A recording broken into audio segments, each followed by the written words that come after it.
I'm 28 years old, and for 2 straight years, I worked 3 jobs while my parents paid my brother's rent, bought his groceries, and funded his lifestyle. But what happened when I finally confronted them about it broke my heart in ways I never expected, and what I discovered afterward changed everything I thought I knew about my family. My name is Sarah, and I'm the eldest of 2 children. Growing up, I always thought our family was close. My brother Jake is 3 years younger than me, and my parents always said they loved us equally. I believed that for most of my life. I was the responsible one, the achiever, the daughter who got good grades and never caused trouble. Jake was the creative one, the free spirit who needed more understanding and support. When I turned 18, my parents sat me down and explained that college was expensive, and while they'd help where they could, I'd need to take out loans and work to cover most of my costs. I understood. Money was tight, and I appreciated any help they could give. I worked 25 hours a week through college while carrying a full course load, graduating with a degree in accounting and about $30,000 in student loan debt. Jake, on the other hand, seemed to float through high school with different rules. When he graduated, my parents announced they'd found him a nice apartment near the community college where he was going to study art. They covered his rent, which was $800 a month, plus his utilities, groceries, and spending money.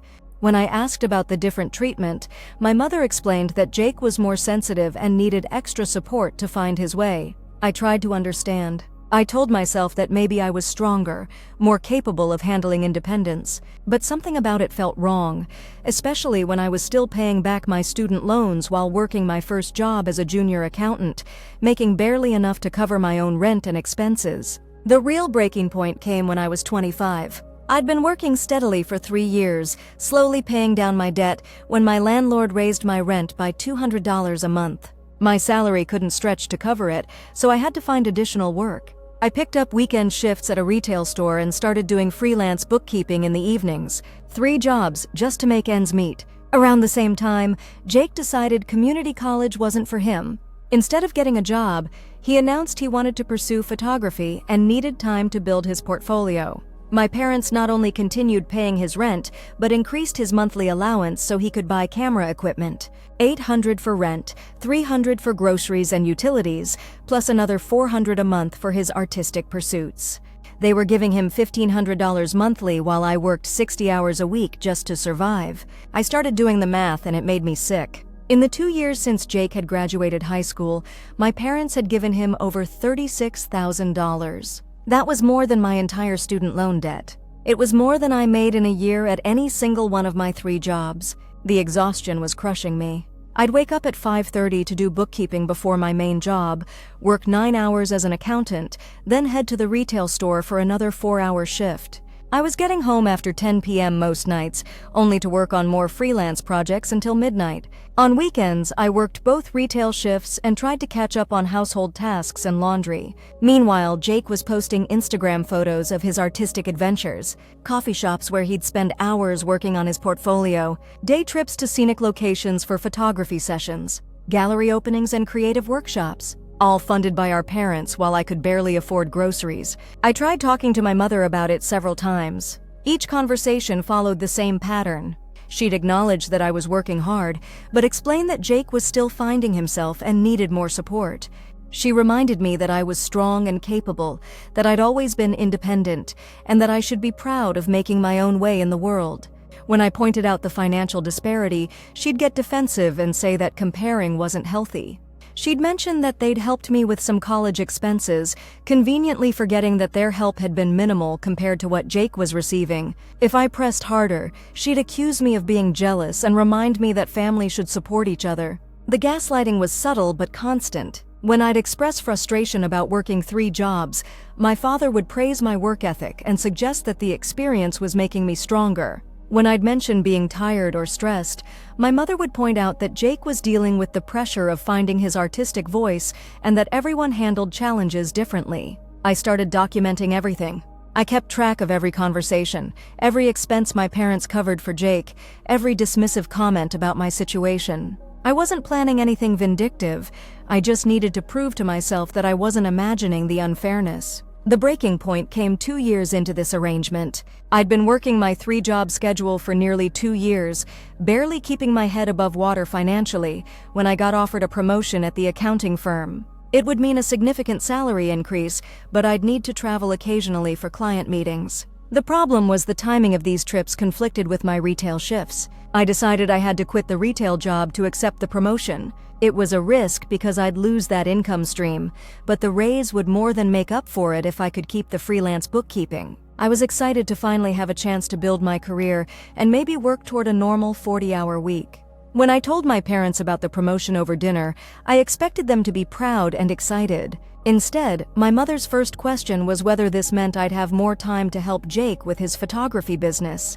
Apparently, he'd decided to start charging for portrait sessions and needed someone to handle the business side. I stared at her in disbelief. I'd just shared major career news, and her immediate thought was how it could benefit Jake. When I said I'd be too busy with my new responsibilities and ongoing freelance work to take on Jake's business management, the mood in the room shifted.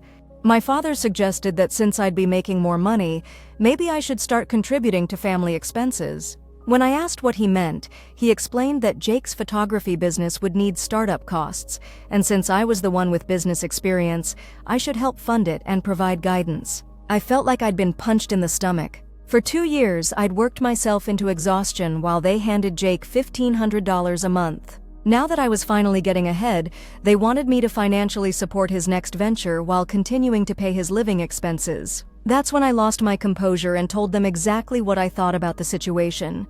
I laid out the numbers, the hours I'd been working, the disparity in treatment. I asked them point blank why Jake deserved $36,000 of support, while I deserved to work 3 jobs just to survive. The response broke my heart completely. My mother told me I was being selfish and ungrateful. She said that successful people don't resent helping family members who are still struggling. My father added that I'd clearly inherited his work ethic and business sense, so I should be proud to use those gifts to support my brother's dreams. When I pointed out that they'd never supported my dreams the same way, my mother said something I'll never forget. She told me that I'd never needed the same level of support because I was naturally more responsible and capable. Jake, she explained, had always been more sensitive and creative, which meant he needed different kinds of help. The message was clear. I was expected to be the family workhorse because I was competent enough to handle it. Jake was excused from responsibility because he was too delicate or artistic to manage on his own. My strength was being used to justify my mistreatment. I left that dinner and didn't speak to any of them for 3 weeks. During that time, something interesting happened. Jake called me twice asking for help with basic adult tasks he'd never learned because our parents handled everything for him. He needed help understanding his lease agreement, figuring out health insurance, and managing his photography equipment purchases. My mother called several times, but her messages followed a predictable pattern. She'd start by saying she missed me, then move into guilt about how my absence was affecting the family, and finally end with requests for me to reconsider helping with Jake's business or to mediate some crisis he was having. It became clear that my value to the family had nothing to do with being loved or appreciated. I was useful. I was the one who solved problems, managed crises, and provided practical support. Jake was the one they enjoyed, celebrated, and protected. The revelation that finally opened my eyes came when I ran into Mrs. Patterson, our former neighbor who'd moved away when I was in high school. She asked how the family was doing and mentioned how proud my parents must be of my success. When I gave her a confused look, she explained that she'd stayed in touch with my mother through social media. According to Mrs. Patterson, my mother had been bragging about my promotion, my work ethic, and my financial independence for months. She'd told people how proud she was that I was supporting myself and building a successful career. The contrast between the private reality and the public image was staggering. At home, I was expected to sacrifice my well-being to support Jake and asked to feel grateful for the opportunity to do so. In public, my mother was taking credit for raising such a successful, independent daughter.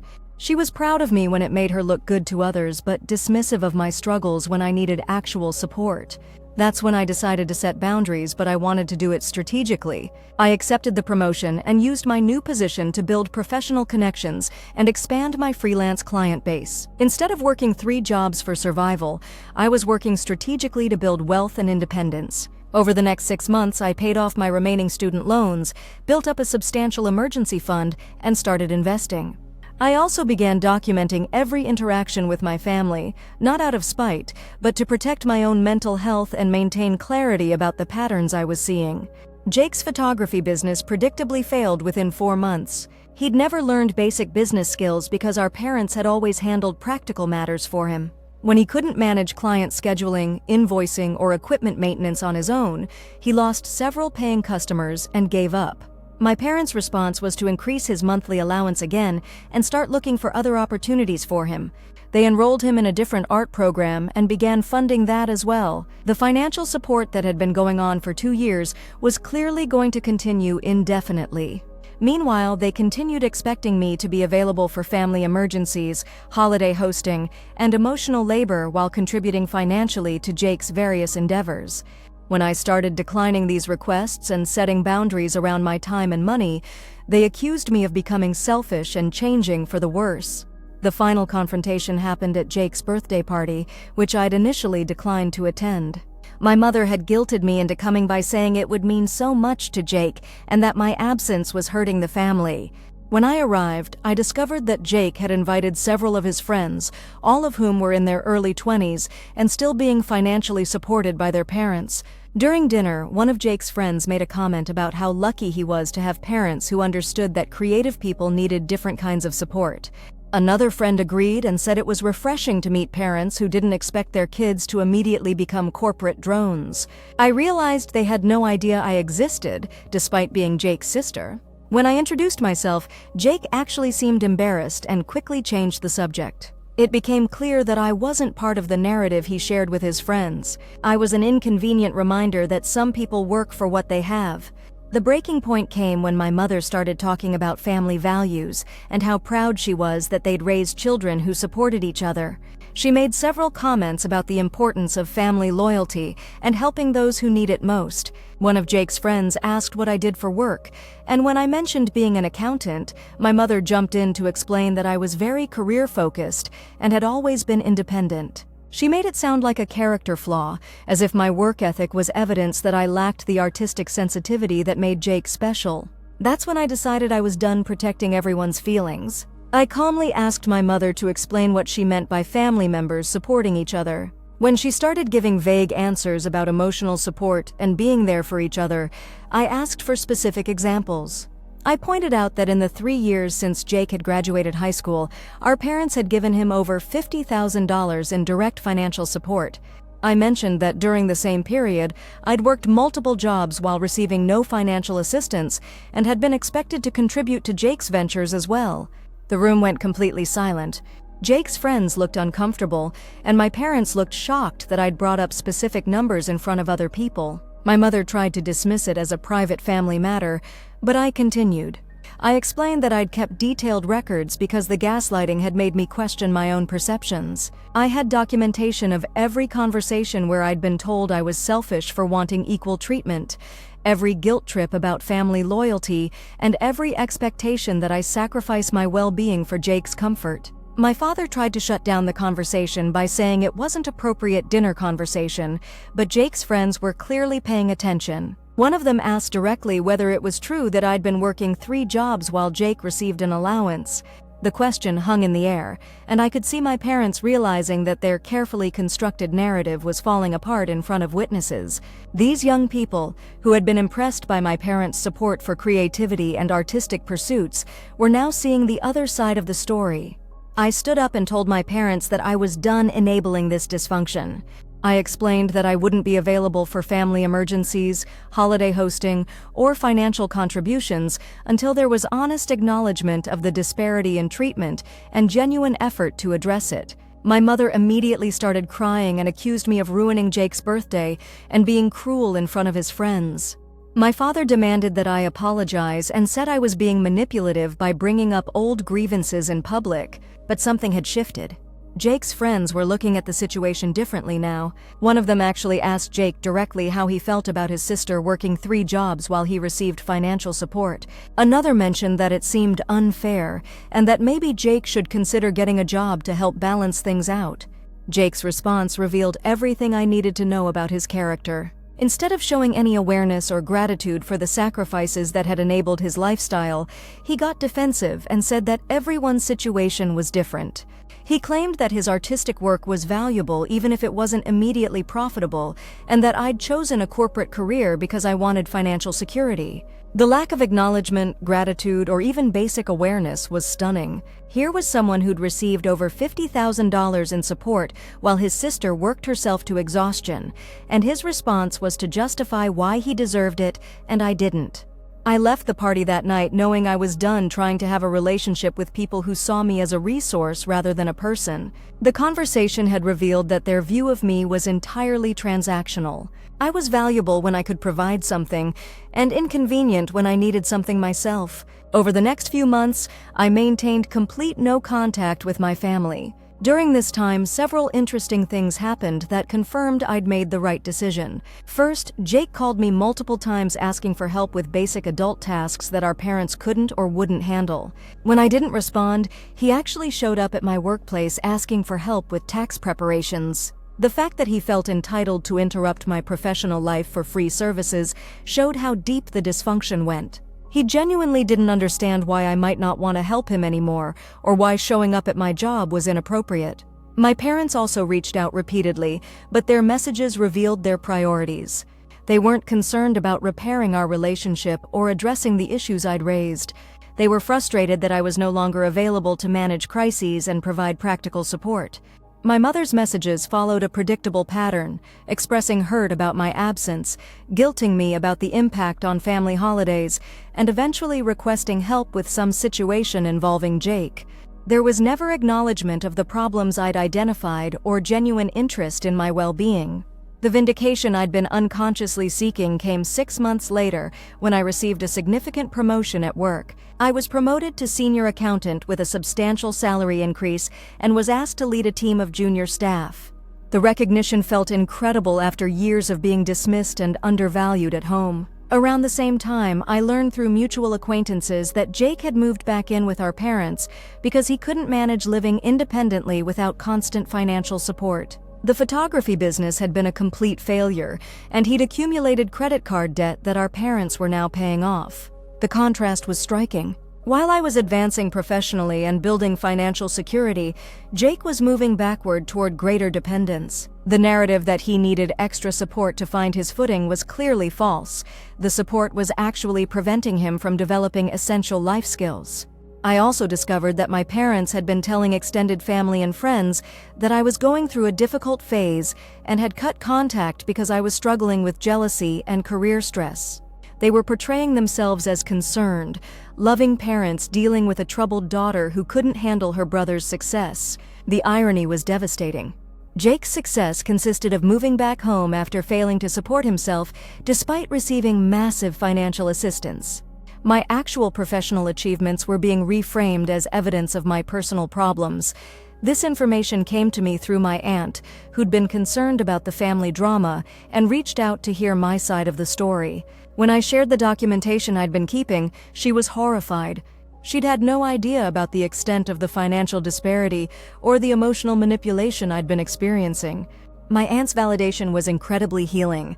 She confirmed that what I'd experienced was objectively unfair and that my parents' behavior toward me had been inappropriate. Having an outside family member acknowledge the dysfunction helped me trust my own perceptions and feel confident about maintaining boundaries. I decided to write a letter to my parents explaining exactly why I'd cut contact and what would need to change for me to consider rebuilding a relationship. I wasn't optimistic about their response, but I wanted to give them one clear opportunity to acknowledge their behavior and commit to change. The letter laid out specific examples of differential treatment, the financial disparity, and the emotional manipulation I'd experienced. I explained how their expectations had affected my mental health and career development.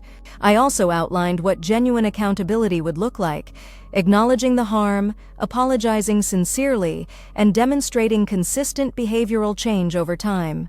Their response confirmed that I'd made the right decision in cutting contact. Instead of addressing any of the issues I'd raised, my mother wrote back accusing me of being vindictive and hurtful.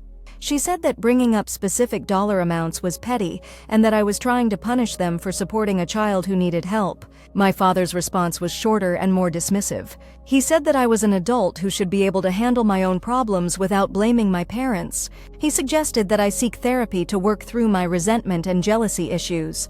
The complete lack of accountability or genuine concern for my well-being was actually liberating.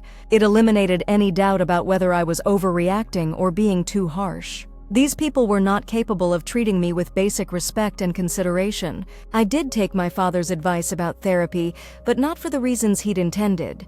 I found a therapist who specialized in family trauma and emotional abuse, and she helped me understand the dynamics I'd been trapped in.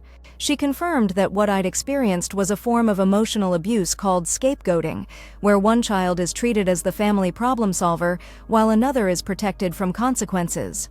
The therapy helped me understand that my parents' treatment of me wasn't actually about my capabilities or Jake's needs. It was about maintaining a family system where they could feel good about themselves as generous, supportive parents while avoiding the hard work of teaching all their children essential life skills. Jake had been enabled to the point of incompetence because it was easier for my parents to provide financial support than to enforce expectations and boundaries. I had been expected to be completely self-sufficient because it allowed them to focus their energy and resources on the child they perceived as more fragile. The system worked for everyone except me. My parents got to feel generous and supportive, Jake got to avoid responsibility, and I got to carry the burden of being the family's competent, independent member, whether I wanted to or not. Understanding these dynamics helped me stop taking their behavior personally and start seeing it as their dysfunction rather than my failure. It also helped me recognize that genuine healing would require them to acknowledge this system and actively work to change it, not just apologize for hurting my feelings.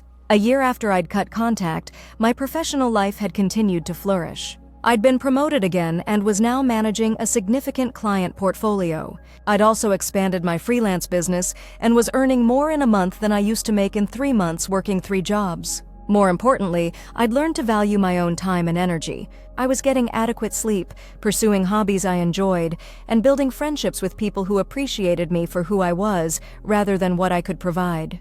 The contrast with my previous life was remarkable. I'd spent years believing that my worth came from my productivity and usefulness to others. Learning to set boundaries and prioritize my own well-being had been challenging but transformative. I also started volunteering with a nonprofit organization that provided financial literacy education to young adults. Helping other people develop essential life skills felt meaningful in a way that enabling my brother never had. I was using my expertise to empower people rather than to prevent them from learning independence. Through this volunteer work, I met other people who'd experienced similar family dynamics. Hearing their stories helped me understand that scapegoating and favoritism were more common than I'd realized. Many successful people had overcome family systems that had undervalued and exploited them. Building community with people who understood my experience was healing in ways I hadn't expected. For the first time, I was around people who celebrated my achievements without expecting me to downplay them or share credit with family members who hadn't contributed. 2 years after cutting contact, I received an unexpected call from Jake. He'd gotten my number from a mutual friend and wanted to talk. I almost didn't answer, but curiosity got the better of me. The conversation was revelatory. Jake had apparently been struggling significantly since I'd stopped being available for practical support. He'd accumulated more debt, couldn't manage basic life tasks, and was still living with our parents despite being 26 years old. More surprisingly, he seemed to have developed some awareness about our family dynamics. He admitted that he'd been spoiled and said he was starting to understand why I'd been frustrated with the differential treatment. He even acknowledged that the financial support he'd received had prevented him from developing essential skills. I was cautiously impressed by his apparent growth, but I didn't commit to rebuilding a relationship immediately. I told him that acknowledgement was a good start, but that I'd need to see consistent behavioral changes over time before I'd consider rebuilding trust. Jake asked what that would look like practically, and I explained that I'd need to see him taking responsibility for his own life without expecting family members to rescue him from consequences. I also said that any future relationship would need to be mutual rather than me providing constant support without receiving anything in return. He seemed to understand and said he was working on becoming more independent. He'd gotten a part-time job and was trying to learn skills he'd never developed. He also said he was planning to move out of our parents' house within 6 months. I appreciated his apparent growth, but I remained skeptical. Years of enabling and dysfunction don't change overnight, and I'd learned to judge people by their actions rather than their words. I told him I hoped he was successful in building independence and that I'd be open to rebuilding a relationship if he could demonstrate consistent change over time. My parents, on the other hand, had never reached out with any acknowledgement or accountability. Through my aunt, I learned that they were still portraying themselves as confused and hurt by my behavior. They apparently couldn't understand why I was holding grudges and being so unforgiving. The lack of self-awareness was stunning but not surprising. They'd created a system that worked perfectly for them, and they had no incentive to examine or change it. Acknowledging their mistreatment of me would require them to confront their own behavior and possibly question their parenting of Jake as well. I realized that I might never get the acknowledgement or apology I deserved from my parents, and I made peace with that possibility. My healing didn't depend on their ability to take responsibility for their actions. It depended on my ability to build a life based on my own values and priorities. 3 years after cutting contact, my life looks completely different. I'm in a healthy romantic relationship with someone who appreciates my work ethic and ambition rather than taking it for granted. I have close friendships with people who value mutual support and respect boundaries. Professionally, I've continued advancing and now have my own small accounting practice in addition to my full-time job.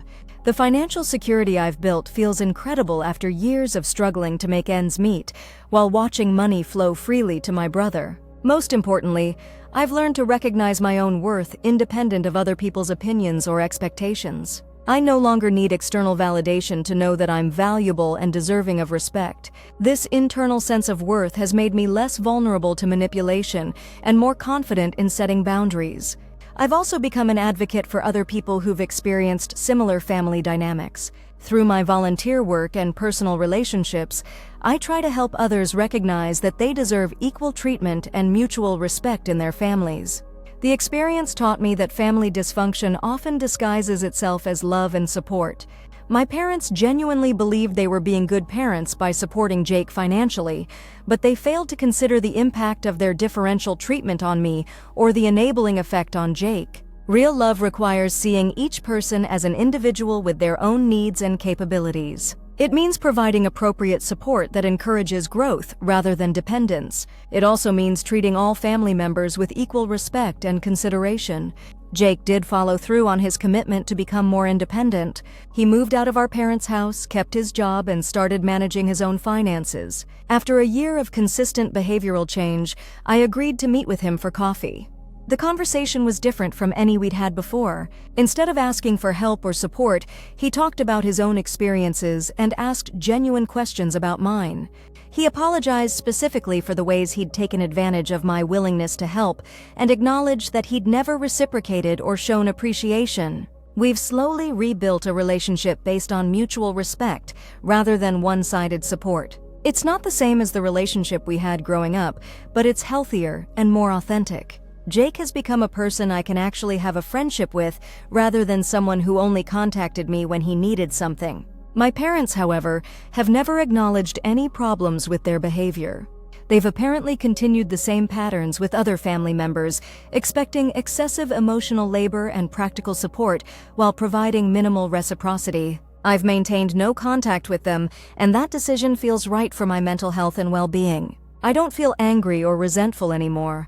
I simply recognize that they're not capable of the kind of relationship I deserve. The experience has made me very conscious of these dynamics in all my relationships. I pay attention to whether relationships are mutual and reciprocal. I notice when people expect me to provide support without offering any in return. I set boundaries early and consistently rather than allowing resentment to build. I've also learned to communicate my needs and expectations clearly rather than hoping other people will recognize and address them on their own.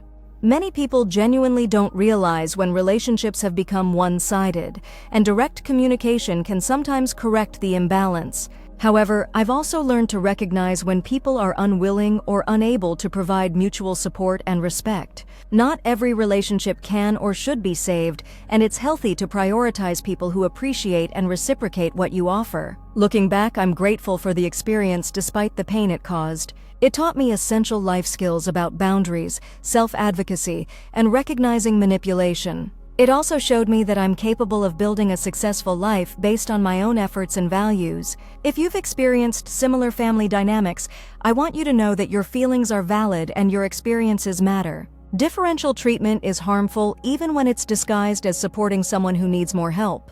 Equal respect and consideration are basic requirements for healthy family relationships. You don't owe anyone unlimited support or sacrifice, even family members. Your worth isn't determined by how much you can endure or provide for others. You deserve relationships that are mutual, respectful, and genuinely caring. Setting boundaries with family can be incredibly difficult, especially when you've been conditioned to believe that your value comes from your usefulness. But healthy boundaries are essential for your mental health and for building relationships that actually serve your well-being.